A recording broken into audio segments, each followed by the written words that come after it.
எல்லோருக்கும் வணக்கம். ஜிஎஸ்டி சட்டம் மூலம் உங்கள் அனைவரும் சந்திப்பதில் மிகுந்த மகிழ்ச்சி.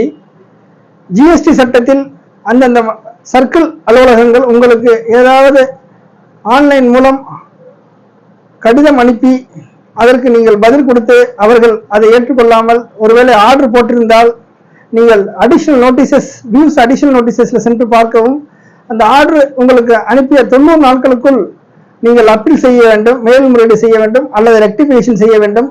இவை இரண்டும் செய்யவில்லை என்றால் அந்தந்த மாவட்டத்தில் உள்ள டிசி அலுவலகங்கள் மிக சிறப்பாக பணியாற்றுகின்றன. அவர்களுடைய வேலையே அந்த டீலருடைய வங்கி கணக்கை முடக்குவது, பணம் எடுத்துவது, அவ்வளவுதான். ஆக நீங்க 90 நாட்களுக்குள் நீங்கள் அப்பீல் செய்ய வேண்டும் அல்லது ரெக்டிஃபிகேஷன் ஏதாவது குறைகள் இருந்தால் மீண்டும் அந்த அதிகாரிக்கே, சர்க்கிள் அதிகாரிக்கே நீங்கள் ரெக்டிஃபிகேஷன் செய்யலாம்.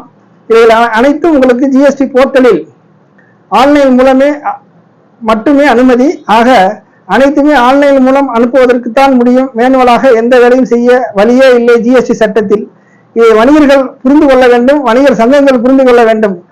வணிகர் சங்கமும் வணிகர்களும் கடந்த 10 ஆண்டுகளுக்கு முன்பு உள்ள அதே செட்டப்பில் தான் இருக்கிறார்கள். டிஎன்ஜிஎஸ்டி ஆக்டும் டிஎன் நாட் ஆக்டில் வந்தால் பார்த்துக் கொள்ளலாம், கேட்டால் கொடுக்கலாம், அப்படியெல்லாம் நினைத்துக்கொண்டே இருக்காதீர்கள். ஏனென்றால் ஜிஎஸ்டி சட்டம் என்பது இன்கம் டாக்ஸ் சட்டம், அதை விட 1000 மடங்கு ஆபத்தான சட்டமாக மாறிவிட்டது. ஏனால் ஜிஎஸ்டி சட்டம் என்பது ஒரு கிரிமினல் ஆக்ட். ஆக தாமதப்படுத்துவது என்பது நம் உரிமையை நாமே அதை மிஸ்யூஸ் பண்ணக்கூடிய ஒரு சூழ்நிலையில் தான் இருக்கிறோம்.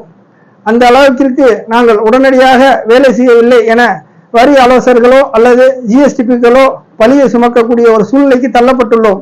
ஆக இனி வரக்கூடிய காலங்களில் விழிப்போடு செயலாற்றுவதற்கு வணிகர் சங்கமும் வணிக அதிகாரிகளும் ஒத்துழைப்பு தர வேண்டும். வரி ஆலோசகர்கள், ஜிஎஸ்டிபிக்கள் சங்கமும் இதற்கு முழு மூச்சோடு அரசாங்கத்திற்கு கூடுதல் அவகாசம் வாங்க வேண்டும். 90 நாள் என்பதை 180 நாளாக வாங்கலாம். ஏன்னா சட்டம் புதிது. வந்த சட்டம் ஜூலை 1ஆம் தேதி 2010 அமல்படுத்தப்பட்டது. கிட்டத்தட்ட இந்த 8 ஆண்டுகள் வரப்போகிறது. 100 மடங்கு சட்ட திருத்தங்கள், மாற்றங்கள், நோட்டிபிகேஷன், சர்க்குலர்ஸ் என்று தினசரி மாடிஃபிகேஷன் சிபிஎஸ்இ வெளியிட்டுள்ளது. அதே போன்று ஜிஎஸ்டி போர்ட்டலில் மாற்றங்கள் செய்யப்பட்டுள்ளது. அதன் பாதிப்புகள் எதுவும் ஜிஎஸ்டி அதிகாரிகளுக்கோ அல்லது ஜிஎஸ்டி போர்ட்டலுக்கோ கிடையாது. இதுதான் நிதர்சனமான உண்மை. எனும் போது ஜிஎஸ்டி வரி சங்கங்கள், வணிகர் சங்கங்கள் மௌனம் காப்பது தவறான ஒரு போக்குக்கு அழைத்து செல்கிறது. தயவு செய்து கூடுதல் அவகாசம் கேளுங்கள். இது உங்கள் உரிமை, உங்கள் கடமையும் கூட. தயவு செய்து தாமதப்படுத்த வேண்டாம். நன்றி, வணக்கம். இந்த காணொளி உங்களுக்கு பிடித்திருந்தால் லைக் செய்யுங்கள், மறக்காமல் சப்ஸ்கிரைப் செய்யுங்கள், உங்கள் நண்பர்கள் மற்றும் உறவினருக்கு ஷேர் செய்யுங்கள். ஜிஎஸ்டி சட்டம் உடனுக்குடன் தெரிந்து கொள்ள மை யூடியூப் சேனலை ஃபாலோ பண்ணுங்கள். நன்றி, வணக்கம்.